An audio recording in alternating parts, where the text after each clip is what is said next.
The 2022 Golden Globes happened last night, and you may not have heard about it because there was not a celebrity present at the event, and the event was not televised or streamed.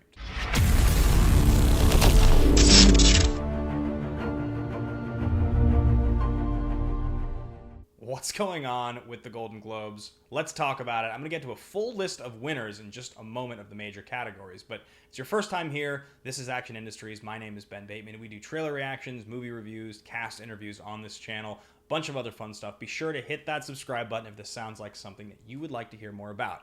So, what's going on with the Golden Globes? Well, classically, the Golden Globes kicks off the award season. It's the drunkest party of the season. Lots and lots of celebrities present. All kinds of crazy hijinks usually ensue. The award itself, awarded by the Hollywood Foreign Press Association, is not usually regarded in the same light as like an Oscar. It's not even really in the same world as like a SAG or like a DGA or a BAFTA. The award itself, I think, is secondary to almost all the others. But the prestige of the award show itself is a pretty big deal, and people usually like to attend it. So in early 2021, the Hollywood Foreign Press Association fell under fire, a large-scale investigation talking about the lack of diversity and the fact that the voting body has essentially no color. There is basically only white people essentially voting for these nominations and awards. Now, reparations have started to be made in terms of their actual voting body, their membership, at least this is what they say, but people don't buy it yet. Tom Cruise recently took back his 3 Golden Globes. Scarlett Johansson talked openly about boycotting the award show. There's a lot of people who have kind of stood against the Globes. And this is a COVID year, so it probably would have been a pretty soft show anyway. But they decided to have the show, not to stream it, not to televise it. And aside from Arnold Schwarzenegger and Jamie Lee Curtis with like recorded interviews to basically talk about charities that the HFPA was involved with, that's about the only celebrity involvement we got with the whole event. So we talk about the Golden Globes because it's usually a pretty strong indicator of Oscar nominations, which are going to be dropping on March 23rd. But will they be the same this year? Probably. I don't necessarily think that the voting bodies are as drastically different as people like to make out. Like, I think probably the Oscars has a similar issue with its voting body to really, I mean, I don't think it's anywhere near as bad, but I don't think it's like there's that many less older white people voting on Oscars, right? This has been Hollywood for a long time, so you still have a lot of holdovers from the previous era when that was kind of the only people with any power in LA and in Hollywood. So talking about the show itself, I do think that the winners are notable. They need to be talked about, and I think mostly because they're an indicator of what we're going to see in the future. I'm just going to talk about the biggest awards in order, basically. So you have Best Motion Picture Drama. You have Jane Campion's The Power of the Dog. It's a drama starring Benedict Cumberbatch, Jesse Plemons, Kirsten Dunst, Cody Smith-McPhee. It's a really interesting movie. It's on Netflix. It's dark as hell. It's kind of weird. I didn't think that this movie was going to be really at the forefront of the conversation at this point in the season. It felt like maybe 2 months ago, it was more what people were talking about, but now not as much. Now, on the other side of things, because of the Golden Globes, there's a drama winner and also a musical or comedy winner. You have Best Motion Picture, Musical or Comedy being won by West Side Story. Steven Spielberg retelling, reboot, remake, whatever we want to call it, of West Side Story. This movie is incredibly well reviewed. Obviously, it has some controversy with Ansel Elgort in one of the starring roles, but in general, it has been very well liked by critics. It didn't make any money, but it is still a movie that people seem to really, really like. So it does feel like these are maybe 2 of the biggest frontrunners for Oscar nominations for Best Picture. I'd be pretty surprised if these were not 2 of the, well, usually 9 is the most we get, but we can have as many as 10. Best Director went to Jane Campion for The Power of the Dog.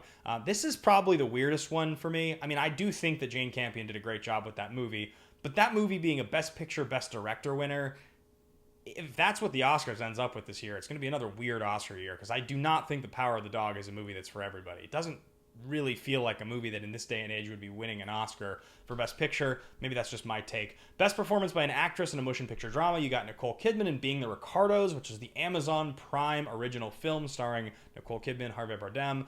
It's the Aaron Sorkin movie. Haven't seen this yet. I've heard she's amazing. I've heard the movie's not very good, but you know, it's when you're playing a real life person, you do a great job at it. It's very meta. Inside Hollywood, people love to talk about these classic golden age stars like Lucille Ball. So that's going to be the winner for Best Performance by an Actress in a Motion Picture Drama. Best Performance by an Actress in a Motion Picture Comedy or Musical, Rachel Zegler for West Side Story. Also, each of the acting categories has 1 supporting award, and the supporting award went to Ariana DeBus for West Side Story, supporting actress for West Side Story. So West Side Story has Best Picture as well as 2 of the acting Oscars. Again, does feel like a pretty strong contender for one of the big seats there at the Oscars. Continuing, moving on down the list, you had, I think, most people's favorite for the Best Actor Oscar this year. Will Smith wins for his dramatic performance as Best Actor in King Richard. To me, this one feels like kind of the slam dunk of the Oscars this year. It's kind of a Lifetime Achievement Oscar combined with a great performance and a very, very fun to watch movie.